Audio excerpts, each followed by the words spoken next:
Muito bem, estamos de volta nesta nossa última apresentação, a última palestra do nosso simpósio, a 30ª palestra do nosso simpósio, o primeiro simpósio do Complexo Hospitalar da Santa Casa de Araçatuba, o simpósio de medicina intensiva com o tema Covid-19. Então, nesta tarde, nós estamos em continuidade com a sessão Como Eu Trato. Nós tivemos aqui a apresentação do Dr. Ísio, falou de diabetes e diversos distúrbios endócrinos no Covid, da doutora Nayara, que falou sobre DPOC e Covid, da doutora Rita de Cássia, que falou sobre distúrbios digestivos, e do doutor Guilherme, do Carlos Guilherme, que falou a respeito das peculiaridades dos pacientes cirúrgicos. São todos membros da equipe que atuam na linha de frente da Santa Casa, no enfrentamento ao Covid. E para finalizar, nós vamos concluir o nosso simpósio com uma apresentação muito importante. Nós sabemos que a prevalência de doença renal nos pacientes com Covid é muito grande. Nós temos, como aqui na Santa Casa, como já foi dito, os pacientes que costumam ser encaminhados, é um hospital de referência terciária, que recebe os pacientes mais graves da região. A prevalência de doença renal é muito grande e por isso esta palestra ela é salutar aqui dentro do contexto do nosso simpósio. Por isso eu quero convidar aqui o Dr.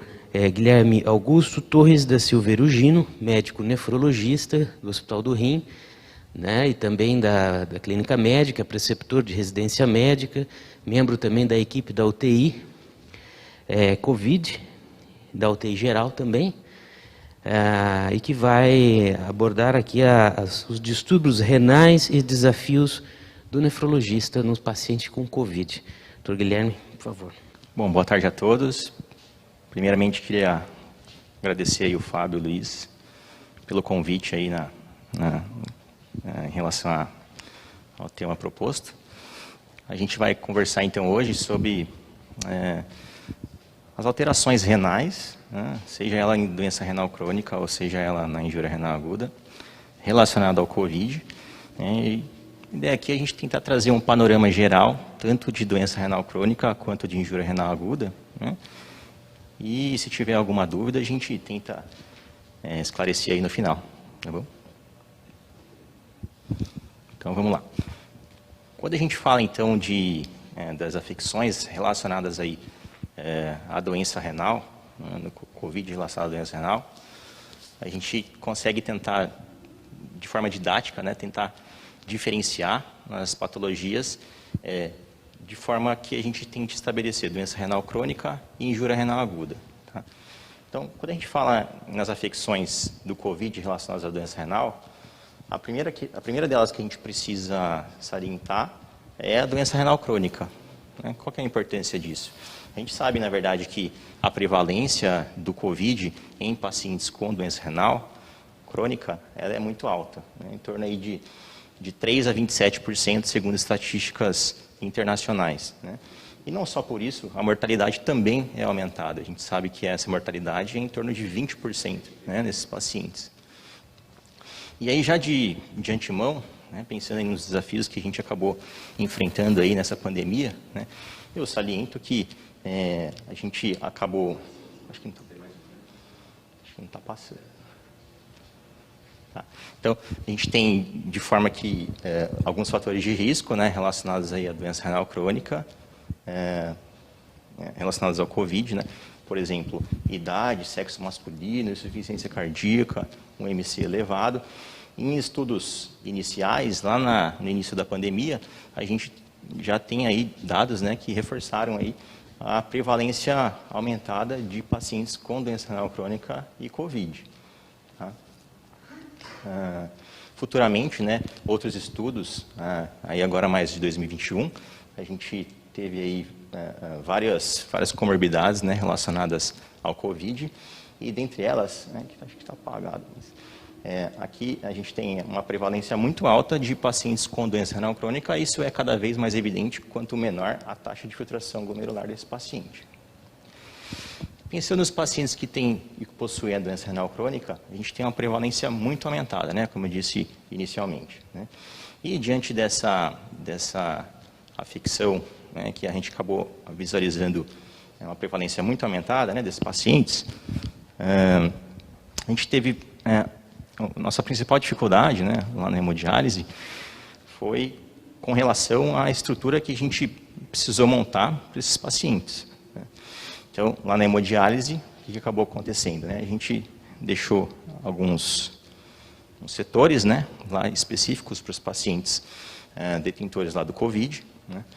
E se a gente colocar uma estatística lá de aproximadamente 20% de mortalidade nesses pacientes, a gente acabou, né, deixando alguns setores lá, né, de isolamento para os pacientes com doença renal crônica, né? Então, acredito que, até o momento, né, essa foi a nossa principal dificuldade, tá?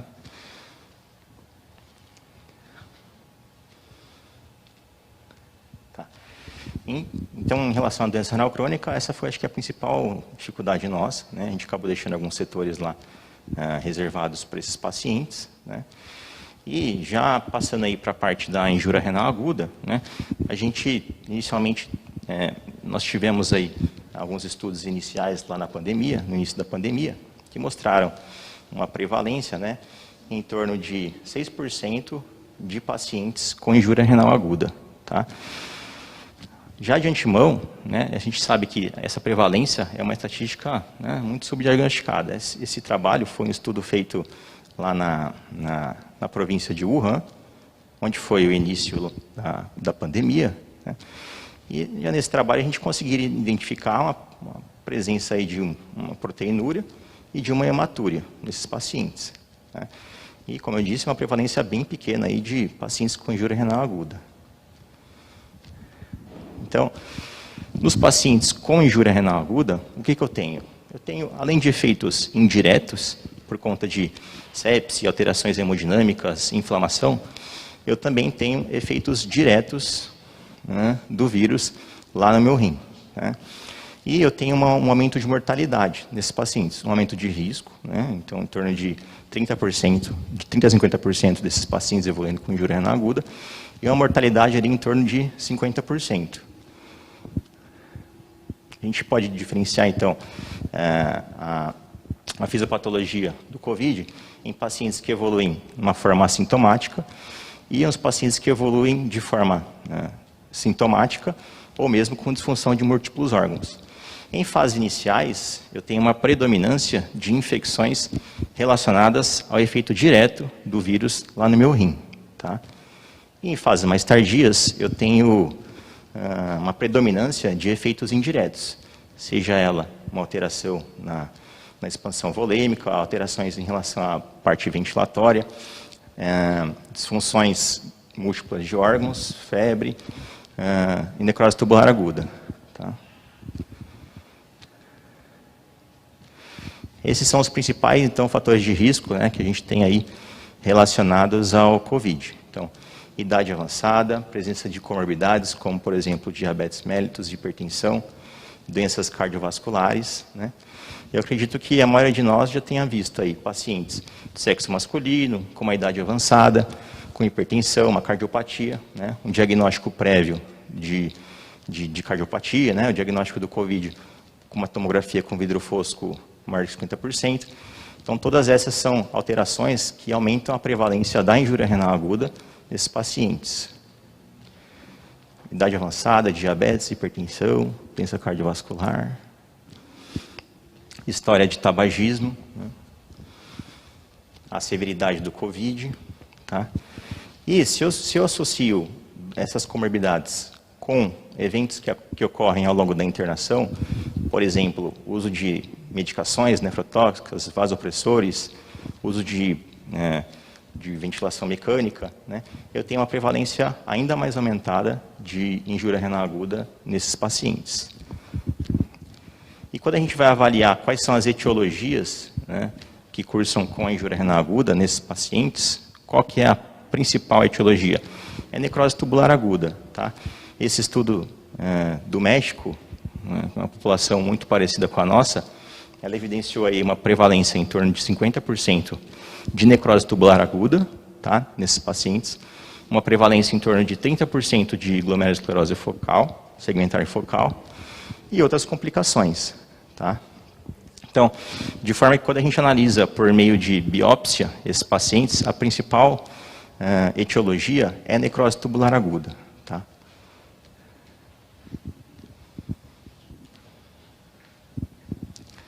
E falando de necrose tubular aguda, o que a gente tem? São pacientes que evoluem com hipóxia, né, que cursam com inflamação tubular, evoluem com diminuição de ATP, tá, descamação das células epiteliais, né, e, por conseguinte, uma obstrução tubular. Tá. Então, partindo aí para o diagnóstico da lesão renal aguda, o que a gente tem? Essa aqui é a classificação do CADIGO, né, que classifica o paciente com base em três graus, né, CADIGO 1, CADIGO 2 e CADIGO 3, mas que, em suma, o mais importante é a gente tentar estabelecer aí o diagnóstico da doença. Tá? E o diagnóstico da doença ele é feito com base em creatinina e valores de diurese. Tá? Como é que eu faço o diagnóstico de lesão renal aguda? Os pacientes que evoluem com uma creatinina, um aumento de 0,3 em 48 horas, um aumento da creatinina basal de 1,5 em até uma semana, ou uma diurese menor do que 0,5 ml/hora por mais que 6 horas. Tá? Então, isso aqui é o mais importante. Quanto maior a evolução do CADIGO, né, maior a minha mortalidade, tá, e pior o meu prognóstico. Esse aqui é um gráfico que mostra para a gente, né, como que é a evolução da IRA. Né? Então, inicialmente eu tenho ali a fase de instalação, né, e posteriormente eu tenho fases de extensão e de manutenção. Qual que é o problema aqui? Né? Se eu pego, por exemplo, só a creatinina e começo a avaliar esse paciente com base na creatinina, muitas das vezes eu passo a perder o diagnóstico. Eu tenho um subdiagnóstico da doença. Né? Então vejam aqui vocês que eu tenho uma fase de instalação, uma fase de extensão e uma fase de manutenção. Tá? Avaliando esse paciente única e puramente pela creatinina, né, muitas das vezes eu vou ter um paciente que já se encontra na fase de manutenção, mas que não necessariamente já evoluiu com uma piora ali da creatinina. Então, o que é sugerido? Né? A gente sugere que seja feito um diagnóstico, né, através da diurese. Né? Como é que eu avalio essa diurese? O diagnóstico é feito com 0,5 ml/hora em até 6 horas. Né? A gente costuma falar que a diurese ela é um marcador mais sensível e menos específico. Tá? E a creatinina, por sua vez, né, ela é um marcador mais específico. Mas lembrem vocês que, no momento que eu tenho uma creatinina de 2, esse paciente já perdeu aproximadamente 50% da sua função renal. Tá? Então, o que a gente sugere? Né? No nefrologista, a gente gosta de avaliar o filme. Tá? Então, sempre quando vocês forem avaliar a creatinina, avaliem com base no filme. Tá? Não único e puramente por um valor. Tá bom?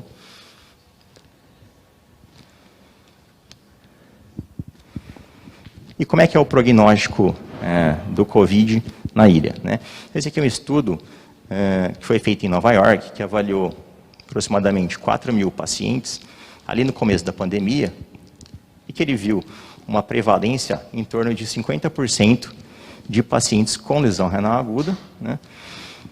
Uma prevalência em torno de 20% com pacientes que entravam em hemodiálise, e uma mortalidade em torno de 50% nesses pacientes. Tá? Qual que é a importância disso? A importância disso é que a mortalidade dos pacientes com IRA realmente é elevada, e daqueles que evoluem com uma recuperação da função renal, eu tenho aí em torno de 1/3 que evoluem com doença renal aguda, ou seja, que ficam com alguma sequela da lesão renal. Tá? E esse outro estudo mostra para a gente que, um estudo que foi avaliado ali em Nova York também, com o dobro de número de pacientes, e que avaliou a presença ou ausência de IRA nesses pacientes e tentou associar com mortalidade. Né? Nesses pacientes que evoluíam sem injúria renal aguda, eu tinha uma presença ali em torno de 90% de sobrevida nesses pacientes. Naqueles que evoluíam com IRA CADIGO 1 a 3, eu já tinha em torno de 50% de mortalidade. Já naqueles que evoluíam com IRA associada à hemodiálise, eu tinha uma mortalidade ali em torno de 80%. Tá? Onde eu quero chegar? Naqueles pacientes que evoluem com IRA, né, e que necessitam de hemodiálise, a mortalidade é muito elevada. Né?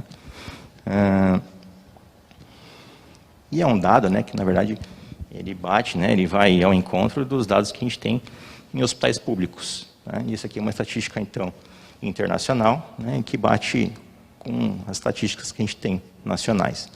Significa o quê? 80% de mortalidade nos pacientes que evoluem com injúria renal aguda secundária à hemodiálise. Então, partindo para a parte de tratamento da doença, né, de injúria renal aguda relacionada ao COVID, a gente tem esse consenso de especialistas que define para a gente quais são as diretrizes, né, relacionadas ao COVID com injúria renal aguda. Tá?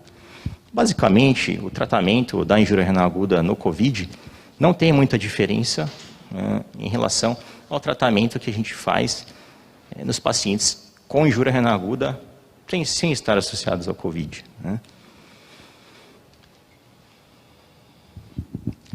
O que a gente tem aqui, então, de definição e de tratamento? É sugerido que, em estágios em que o paciente possui fatores de risco, que a gente tente estabelecer não só esses fatores de risco, identificar os fatores de risco, mas a gente tomar medidas, né, de forma geral, que a gente tente otimizar o tratamento do paciente, visando a não evoluir com uma injúria renal aguda. Né. Onde eu quero chegar? A maioria dos pacientes que acabam possuindo fatores de risco, o mais importante é a gente prevenir, né, e evitar que esses pacientes desenvolvam tal doença. Então, o que seriam eles? Né? Seria monitorizar a creatinina, tentar priorizar e avaliar a hemodinâmica do paciente, individualizar o tratamento com base em expansão de fluidos, tá? Considerar, né, e evitar medicamentos nefrotóxicos, naqueles pacientes que a gente acaba usando medicações nefrotóxicas, tentar corrigir as medicações. Tá?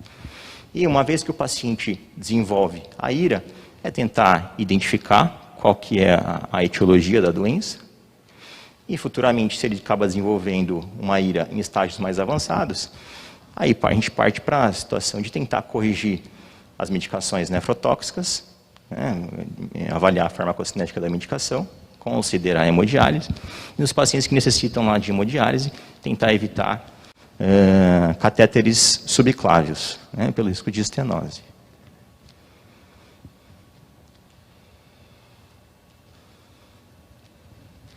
Adicionalmente, a gente tem algumas considerações que o consenso traz para a gente, tá, mas que também não difere muito com relação à IRA de forma geral. Tá? Então, o que ele sugere para a gente? Tentar usar a solução balanceada como terapia inicial, seria o quê? Tentar priorizar, por exemplo, o Ringer lactato. Tá? Isso aqui, ele deriva basicamente de um estudo que foi feito em medicina intensiva relacionado à IRA, lá em 2018, que é o estudo SMART, que ele tentou avaliar mortalidade de substâncias cristalóides com relação às substâncias balanceadas. E ele viu, na verdade, que os pacientes que usavam soluções balanceadas tinham uma menor mortalidade. Tá? Então, esse consenso traz isso para a gente. A gente já sabe, hoje em dia, que existem estudos que não evidenciaram esse efeito de mortalidade com soluções balanceadas. Tá? Então, fica uma crítica também aí, apesar dele trazer como nível de evidência 1A. O que mais que ele sugere para a gente?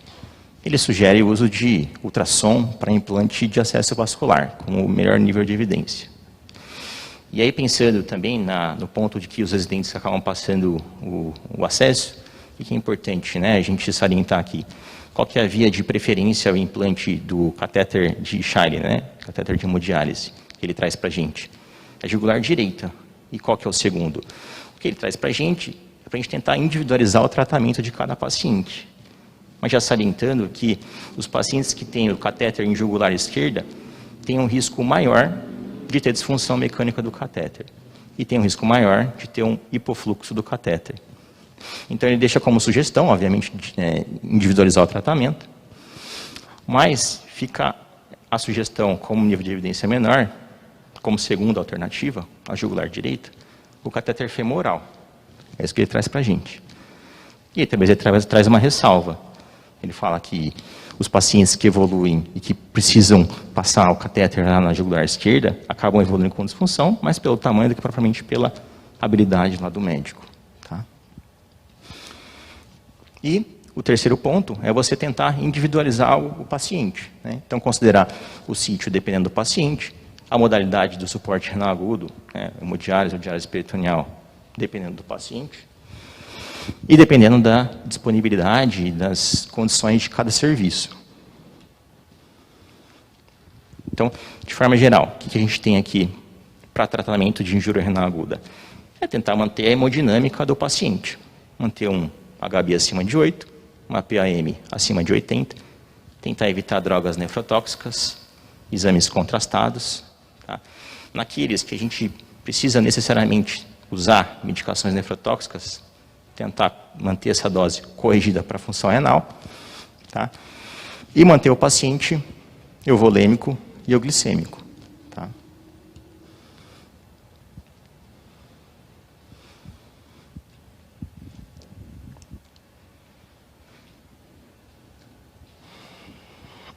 Então, em relação também ao tratamento, né, dos pacientes que evoluem com injúria renal aguda, a própria complicação da doença já constitui nas indicações de terapia renal substitutiva. Tá? Quais são as indicações, né, de suporte renal agudo? Né? Ou se vocês quiserem chamar assim de terapia renal substitutiva. É aquele paciente em que acaba desenvolvendo uma acidose, né, uma acidose metabólica, por exemplo, e que, no decorrer da doença, conforme você vai tentando tratar a acidose daquele paciente, por exemplo, com bicarbonato, ele evolui com uma acidose refratária. A dificuldade aqui está na seguinte situação. A gente sabe que a maioria dos pacientes com COVID, que acabam evoluindo com necessidade de terapia renal, que acabam evoluindo com necessidade de UTI, cursam geralmente com aumento de PCO2, né, a maioria dos pacientes, principalmente que estão entubados. E aí, se você pegar um paciente que tem um aumento de PCO2 e associa uma acidose metabólica nesse paciente, você imagina a queda, né, a redução do pH que vai ter nesse paciente. Então, aqui fica uma orientação que ele também traz lá no guideline, que é o quê? Esses pacientes com COVID, eles acabam evoluindo com um pH muito mais baixo do que a gente está acostumado a ver. Não necessariamente porque eles costumam evoluir com acidose mista.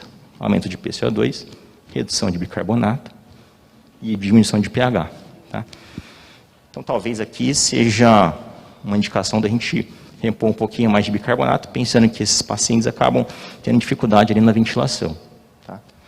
E só por esse motivo, né, que eles acabam evoluindo com uma acidose mais importante, seja ela metabólica ou respiratória, a gente vai ver, né? Vocês, residentes, acabam vendo também. Pacientes que costumam evoluir com hipercalemia. Tá? E essa hipercalemia, obviamente, que ela é multifatorial, né? Mas ela também está relacionada a essa acidose mista. Tá? Então, a gente falou aqui de acidose, se ela for refratária, hemodiálise. Hipercalemia, principalmente, né, distúrbios hidroeletrolíticos, se ela for refratária, hemodiálise. Intoxicações a gente deixa um capítulo à parte. Tá? E o contexto da hipervolemia. Como é que a gente consegue estabelecer se essa hipervolemia ela é uma hipervolemia que ela é refratária? A gente usa naquele paciente que já está ou um pouco hipervolêmico ou euvolêmico. A gente pode usar doses altas de furosemida. A gente costuma chamar esse teste como teste de estresse de furosemida. Como que a gente faz esse teste? É basicamente pegar o paciente que está ou hipervolêmico, fazer uma dose ali de 1 mg a quilo, ou 1,5 mg a quilo, e avaliar a resposta desse paciente em 1 hora ou 2 horas. Basicamente, se eu pegar um paciente que, como exemplo, você faz uma dose de 5 ampolas de furosemida, uma dose de 100 mg, por exemplo, eu espero que esse paciente tenha uma diurese acima de 100 ml, pelo menos, para eu ter uma resposta. Isso em 1 hora. Tá? Ou 200 ml em 2 horas. Tá? Então, isso é uma dose que a gente considera ideal para esses pacientes. Sendo refratário, a gente é uma indicação de hemodiálise. Tá? E outra indicação é a síndrome urêmica que não é reversível. Por exemplo, o paciente que cursa com sangramento relacionado à síndrome urêmica. Uma indicação clássica de hemodiálise.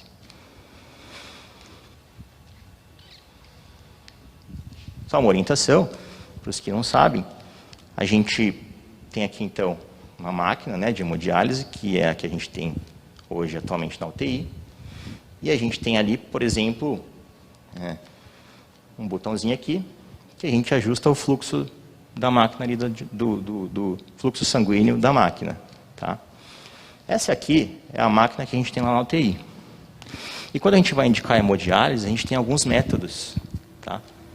Essa máquina aqui é uma máquina que a gente utiliza, um método que a gente chama de método convencional, método intermitente. Tá? Eu posso utilizar um método intermitente convencional. Qual que é a característica dele? É um método que a gente utiliza, por exemplo, um fluxo em torno de 300 ml minuto. Qual que é o problema dele? Ele acaba instabilizando mais o paciente. Nessa mesma máquina, eu posso utilizar um fluxo um pouco mais baixo, um fluxo em torno de 200 ml por minuto, por exemplo. E qual que é a vantagem desse fluxo de 200 ml por minuto?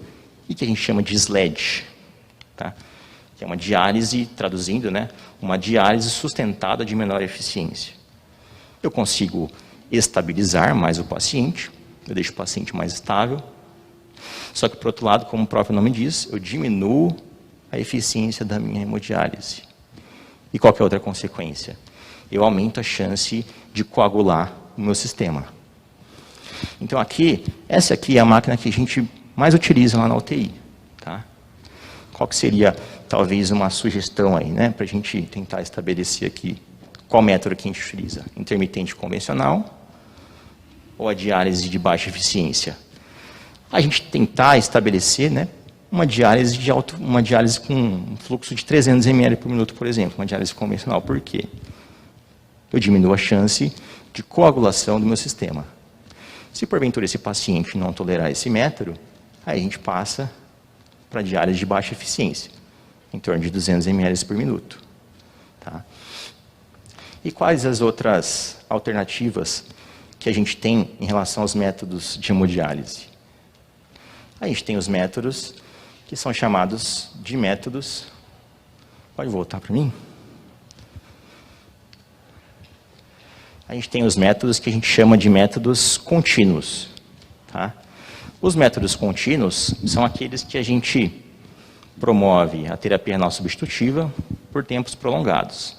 Dias, 24, 48, 72 horas. Tá? E a gente tem uma experiência muito boa aqui, né, inicial, com diálise peritoneal. Lembrando que diálise peritoneal, ela pode ser feita em uma máquina, tá? Ou ela pode ser feita de forma manual. Tá? Aqui, por indisponibilidade da máquina, a gente acabava usando a diálise peritoneal manual. Mas essa aqui é a máquina de diálise peritoneal. E essa aqui é uma máquina de hemodiálise contínua, de terapia contínua, né? Ou veno-venosa contínua. Quando a gente avalia os pacientes que são submetidos à hemodiálise contínua, em comparação àqueles que são submetidos à diálise convencional, ou intermitente, ou SLED, não tem diferença de mortalidade. O único ponto que o guideline traz para a gente é que essas terapias, obviamente, por utilizarem fluxos menores, elas instabilizam menos o paciente. Tá? Mas em relação a termos de mortalidade, eu não tenho diferença, até o momento. Tá? É isso. A intenção aqui era tentar trazer uma coisa mais geral, e aí, se vocês tivessem alguma dúvida, a gente tentar estabelecer. Lembrando que, até o momento, a gente tem muito pouco estudo em termos de terapêutica, tá? Que tentam associar aí COVID com as terapias de substituição renal. Tá? Mas, que é isso. Bom, Guilherme, parabéns pela sua apresentação, né? Muito obrigado por ter vindo agregar valor ao nosso simpósio. A pergunta que eu ia fazer, eu estava pensando assim, desde o começo, essa eu vou fazer na sua última frase, me matou, porque eu ia perguntar para você assim, se você via alguma vantagem em algum dos métodos, entre a peritoneal e a hemodiálise, né? Mas pelo que eu vi, parece que não existem estudos, né? Você tem alguma opinião, assim, o que está sendo feito aqui em lugares parecidos com o nosso? Como a gente já sabe, assim, a diálise peritoneal ela é um método contínuo muito bem avaliada em alguns outros contextos de lesão renal aguda, né? A gente sabe, na verdade, que o COVID, a gente costuma usar valores de PIP e de FiO2 muito elevados, né, nesses pacientes. Então, eu acredito que, né, por aumentar a extensão ali da cavidade, né, cavidade abdominal, eles acabam piorando um pouco o comprometimento pulmonar, né? A gente tem uma experiência pessoal de Botucatu, né, acaba usando aí bastante, tá? Mas o que a gente sabe é que eles, mesmo lá, né, a gente tem visto muito pouco, né, mas por conta desse fator, né?